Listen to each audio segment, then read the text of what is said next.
summer of 1991, on the Charles River in Boston, Massachusetts, the DuPont Prize was held, a contest encouraging the development of human-powered boats. All sorts of mad things turned up, and one craft stood out from them all. It was called Decavitator and was a catamaran with a pedal-powered propeller. The record-breaking craft did 18.5 knots, which is about 20-point-something miles an hour. Now that is going. The team behind it came from MIT, the world-famous Massachusetts Institute of Technology. And I've heard of MIT before. They invented GPS, the internet, tin soup. Yeah, it's a serious place. The record stuff for 25 years. 25 years. And loads of people have tried to break it, and no one's gone near it. Mark Dreller was the main man. Dr. Mark Dreller. He was the foreman behind the job, and he was a peddler as well. He was a real good cyclist. Ended up working at NASA. So yeah, he's not playing at it.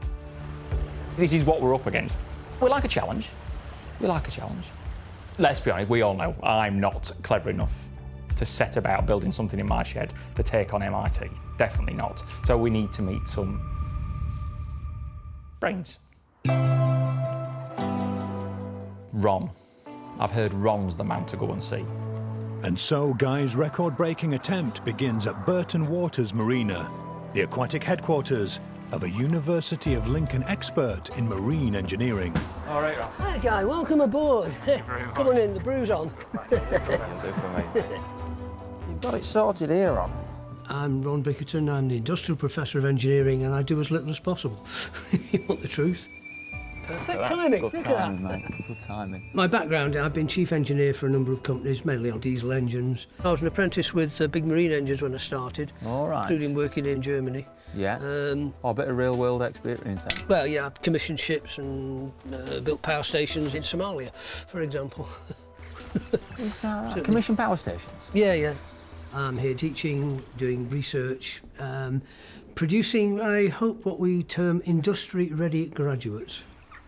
So go on, what's the plan? Well, the record's rife for breaking, really, because there's a lot of technology around now that they didn't have then. Right. You can see it. Yeah, spot on. So, there we Go on. So, What's that? So this is in... Yeah, that's him. So he's doing about 18 knots, which is Yeah. 9.5 metres per second. Yes. It wasn't slow. That's without a doubt. This is a challenge. After studying Decavitator, Ron thinks he's spotted room for improvement. He's not got a lot of aerodynamics on it. Yeah. And look, the thrust is pushing the nose down, Right. and that's all drag.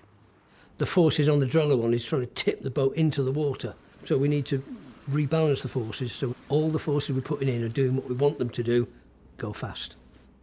But even with an improved design, breaking the record will still require a huge pedalling effort from Guy, almost 10 times the power of a recreational cyclist.